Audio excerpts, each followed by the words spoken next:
Jasad bocah 9 tahun yang dianiaya bibi dan pamannya diotopsi di Rumah Sakit Bayangkara Polda Gorontalo. Dari hasil pemeriksaan, korban mendapat penganiayaan yang berat.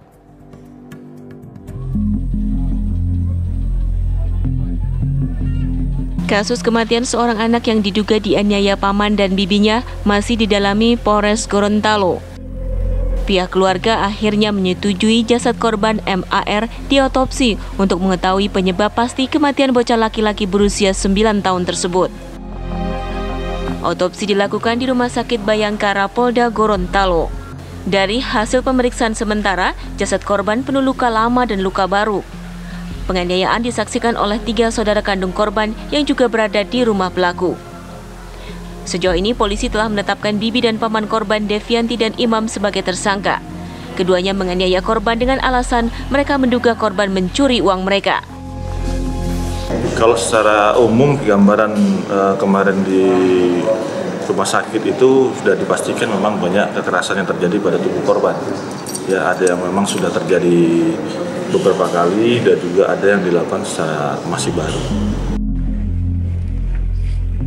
Korban MAR meninggal dunia pada Sabtu 13 Mei 2023 lalu. Kasus ini terungkap setelah pihak keluarga korban curiga dengan kondisi fisik korban yang penuh luka. Dari Gorontalo, Kadek Sugiarta, TV One mengabarkan. Ya, dan untuk mengetahui informasi terkini, kita sudah terhubung dengan Kasubdit Penmas Bid Humas Polda Gorontalo AKP Heni Muji Rahayu. Selamat sore, Pak Muji. Selamat sore, Pak. Ya, hasil penyelidikan dari pihak kepolisian hingga sejauh ini seperti apa nih, Pak? Ya, baik.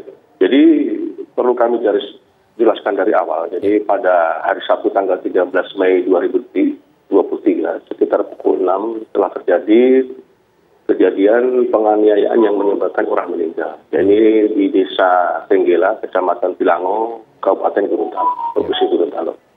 Kejadian ini bermula tentunya dari paman dan bibi korban yang kehilangan uang Rp35.000. Ya. Kemudian atas hilangnya uang tersebut, ya, paman dan bibi korban menuduh kemenakannya yang kebetulan tinggal di rumah paman dan bibinya tersebut. Kalau si korban ini yang mengambil uang tersebut. Namun karena si korban tidak merasa mengambil, maka dia tidak mengakui kalau itu uang hilang atas inisiatif dia untuk mengambilnya. Kemudian karena tidak mengaku si korban tersebut, maka paman dan bibi korban mengambil tindakan yang pertama, paman dan bibinya mengambil selang dilipat 2, kemudian dipukulkan kepada si anak tersebut, ya, di bagian kepala, bagian tangan dan bagian punggung si anak tersebut, sehingga anak tersebut sampai jatuh dan sudah tidak bisa bangun lagi. Ya, AKP Heni, izin. Ini disebutkan sebelumnya ada luka lama juga terhadap yang dirasakan oleh korban. Artinya ini penganiayaan ini dilakukan juga sudah lama oleh paman dan bibi korban ini, betul ya, AKP Heni? Ya, memang paman dan bibi korban ini dia juga mempunyai anak, ya, saya dengan si korban ini. Namun demikian, mungkin karena ini hanya kemenakannya dan tinggal di rumahnya, perlakuan yang diberikan oleh paman dan bibinya ini tidak sama dengan yang diperlakukan kepada anaknya sendiri.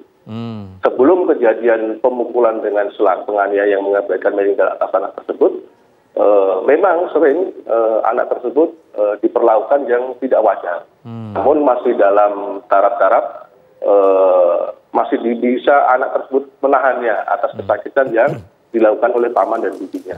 Namun pada puncaknya kemarin, setelah dituduh mencuri uang Rp35.000 itu, maka emosi dan kemarahan si paman dan bibinya itu barangkali memuncak dan sampai menganiaya anak tersebut sampai meninggal. Ya, AKP ini hanya uang Rp35.000 saja sampai diperlakukan seperti ini ya, Pak AKP. Iya. Iya. Ya mungkin selain nilai uang 35.000 karena mungkin perasaan tidak senang ya di antara si paman bibi ini dengan kemenakannya ini, karena mereka juga barangkali mempunyai anak yang juga dinafkahi dan juga ini masih merawat kemenakannya. Ya. Dan Mohon maaf, yang ini dirawat pamannya ini. Oke. Untuk korban Ya, Pak? yatim piatu atau sudah tidak ada orang tua? Kedua orang tuanya Ya. kemana? Korban masih ada orang tuanya sebetulnya. Oke. Ya, tapi karena orang tuanya pisah Sudah antara suami dan istri sudah gitu tidak ya. akur lagi, jadi anak tersebut dirawat oleh paman dan bibinya. Ya, AKP Heni selain sebetulnya bukan cuma dia yang dirawat oleh paman bibinya, mereka punya saudara juga dirawat dengan bersama paman dan bibinya. Nah, ini informasinya bagaimana ketika dilakukan penganiayaan untuk saudara dari korban ini yang juga diasuh oleh paman dan bibinya ini, Pak AKP Heni? Ya, kalau saudaranya yang diasuh oleh paman dan bibinya yang lainnya, karena tidak punya keberanian dan umur mereka itu masih relatif anak-anak, masih kecil, jadi mereka hanya melihat dan menonton saja, tidak berani membela saudaranya tersebut. Saat dilakukan penganiayaan. Jadi anak tersebut dianiaya oleh paman dan bibinya tersebut, ya hanya diam saja. Baik, untuk kedua pelaku nih AKP ini dikenakan pasal apa ini? Ya, jadi kedua tersangka tersebut ya tentunya dikenakan dengan pasal 80 ayat 3 Undang-Undang Republik Indonesia tahun 35 tahun 2014. Ini tentang perubahan undang-undang atas Undang-Undang nomor 23 tahun 2002 tentang perlindungan anak. Jadi pada pasal 76C, setiap orang dilarang menempatkan, membiarkan, melakukan, menyuruh melakukan, atau turut serta melakukan kekerasan tentang cara dalam anak sebagaimana tersebut pasal 2, dalam hal ini mati, maka perlu dipikirkan dan dipidana paling lama 15 tahun atau denda paling banyak 3 miliar. Demikian. Baik, AKP Heni Mujirahayu, Kasubdit Humas Polda Gorontalo, terima kasih atas waktunya. Selamat sore. Selamat sore. Pemirsa, bayi laki-laki ditemukan di bawah jembatan di Cianjur, Jawa Barat dalam kondisi lemah. Selengkapnya sesaat lagi.